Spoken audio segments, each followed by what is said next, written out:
ഇനി ഞാനില്ല. ഇല്ല, ഒരുപാട് കമന്റ്സ് ഇങ്ങനെ ഒരുപാട് പേര് എന്നെ വിളിച്ച് പറയുന്നുണ്ട് വരണമെന്ന്. പക്ഷേ ഫ്ലവേഴ്സിൽ നിന്ന് തന്നെ ഒഴിവാക്കിയില്ല. പിന്നെ ഞാൻ പോകുന്നത് ശരിയാണ്. അവർ വിളിക്കട്ടെ, അവർ വിളിച്ചാൽ പോവാം. Okay sir. പ്രേക്ഷകർ ഒരുപാട് ഇഷ്ടപ്പെടുന്ന ഒരു പരിപാടിയാണ് ഫ്ലവേഴ്സിലെ ടോപ്പ് സിംഗർ.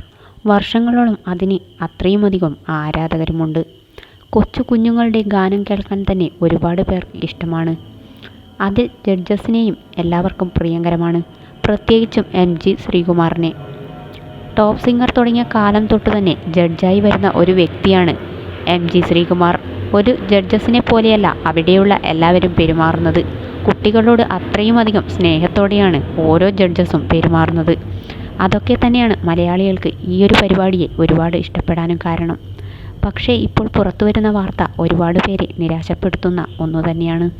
ഒരുപാട് വർഷക്കാലമായി ഈ ഒരു പരിപാടിയുടെ ഭാഗമായ MG ശ്രീകുമാറിനെ ഇപ്പോൾ ചാനലിൽ നിന്നും പുറത്താക്കിയിരിക്കുന്നു എന്നാണ് അറിയാൻ സാധിക്കുന്നത്. MG ശ്രീകുമാർ തന്നെയാണ് ഇക്കാര്യം തുറന്ന് സംസാരിച്ചിരിക്കുന്നത്. ഓൺലൈൻ മീഡിയക്കാർ എന്തുകൊണ്ടാണ് ഇപ്പോൾ ടോപ്പ് സിംഗറിലേക്ക് ഇല്ല എന്ന് ചോദിച്ചപ്പോൾ MG പറഞ്ഞ മറുപടി ഇങ്ങനെയായിരുന്നു: അവരാണ് എന്നെ അവിടെ നിന്നും പുറത്താക്കിയത്. ഇനി ഞാൻ ആ ഒരു ചാനലിലേക്കില്ല.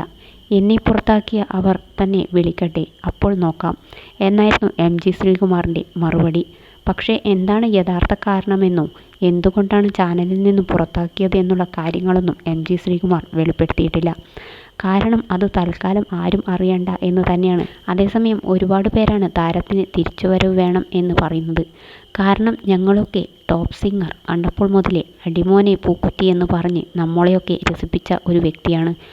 ആ ഒരു വ്യക്തിയെ ഒരു കാരണവുമില്ലാതെ എന്തിനാണ് ഇങ്ങനെ പുറത്താക്കിയത് എന്നൊക്കെയുള്ള ചോദ്യങ്ങളാണ് ഉയരുന്നത്.